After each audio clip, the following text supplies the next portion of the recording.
Let's talk about a favorite topic of mine, anemia in pregnancy. Hemoglobin, the life source of the baby, जिससे बच्चा और माँ जुड़े हुए हैं through placenta, एक cord, and everything is done by this blood. The nutrients are provided by the mother to the baby through this placenta, through blood, and the baby's excretory products are being driven out from the body, उसके body से निकल रहा है to the mother through this blood. So haemoglobin is the life या एक उसका एक स्रोत है जिसकी वजह से माँ और बच्चा दोनों स्वस्थ होते हैं. So if the mother is anaemic, अगर माँ का खून कम है तो क्या होगा? सबसे पहले अगर आपका ब्लड ही कम है तो आप खुद ही बहुत ज़्यादा थके हुए रहोगे. आपके शरीर के आपके चीज़ें हैं वो अंग थोड़े से कम काम करेंगे. आप खुद ही आपका हेयर लॉस और भी बहुत सारी प्रॉब्लम्स होती हैं to the mother. And if you are anaemic तो आप बच्चे को भी उसी हिसाब से प्रोवाइड करेंगे, तो there can be a growth retardation in the baby also. So what to do? अगर हमारा खून कम है तो हमें क्या करना चाहिए? या लेट्स टॉक अबाउट कि अगर आप प्रेग्नेंट हैं तो how to maintain this haemoglobin of between 12 to 14 gram of haemoglobin. India में जहाँ पर सबसे ज़्यादा लोग वेजिटेरियन हैं, और even if they are a non vegetarian, so they will take non vegetarian food once or twice in a day. Unlike the western countries जहाँ पे दोनों तीनों टाइम ही विद नॉन वेजिटेरियन फूड खाया जाता है. तो if you are a non vegetarian, आप अपना उसकी क्वांटिटी को इंक्रीज कर सकते हैं. जिस रेड मीट भी आप खा सकते हैं, चिकन खा सकते हैं, फिश है, करी खा सकते हैं. तो these are good sources of iron जिसकी वजह से आपका हीमोग्लोबिन बढ़ता है.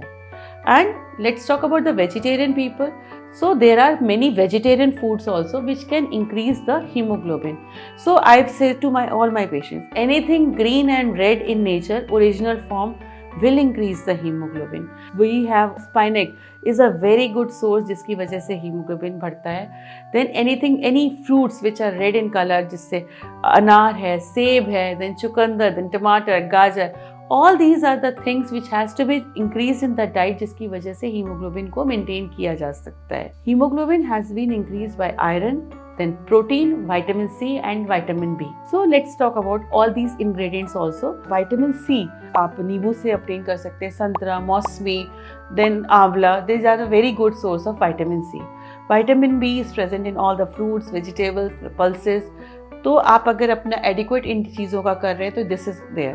Then a protein, so any dairy products, and if you are eggetarian then eggs, then दालें, then soya, Nutrela. Increase these in your diet so that the overall haemoglobin increases in this. Iron, आप कुछ छोटे छोटे tips हैं, जैसे कि अगर आप अच्छा खाना खा रहे हैं उसके बाद आप एक नींबू थोड़ा सा पानी में डालकर पिएंगे तो आपका सारा आयरन बॉडी में एब्जॉर्ब हो जाता है. काली कढ़ाई में खाना बनाने से आयरन जो है आपके उसमें एब्जॉर्ब हो जाता है and that increases the intake. तो these are very small tips जिससे कि हीमोग्लोबिन बढ़ता है. I have seen patients increasing their haemoglobin 2 to 3 within 2 weeks, 3 weeks by using these simple tricks. Then sometimes there are pathological causes of anemia.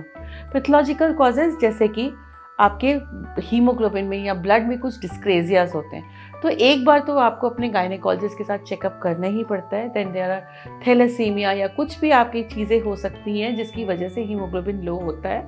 तो these has to be checked and tackled with. Then कुछ anaemia भी 2-3 तरीके के होते हैं, जिसमें nutritional anaemia सबसे common होता है, जिसके बारे में हम अभी तक बात कर रहे थे. Then there certain anaemias like megaloblastic anaemia जिसमें हमें डिफरेंट टाइप की चीज़ें देनी होती हैं. तो this has to be evaluated by your gynaecologist. तो एक बार इवैल्यूएट करना है and then if it is only related to diet then you can increase this. एक बहुत सिंपल चीज़ है, आप सबके पास स्मार्टफोन्स होते हैं. Put on your mobile iron rich diet, vegetarian और नॉन वेजिटेरियन. आपके पास बहुत सारी चीज़ें आएंगी. Write those things on a paper, क्योंकि आप भूल जाएंगे, पक्की बात है. तो write that and take it in your diet. And I hope you will have a hemoglobin between 12 to 13 and will give birth to a very healthy baby.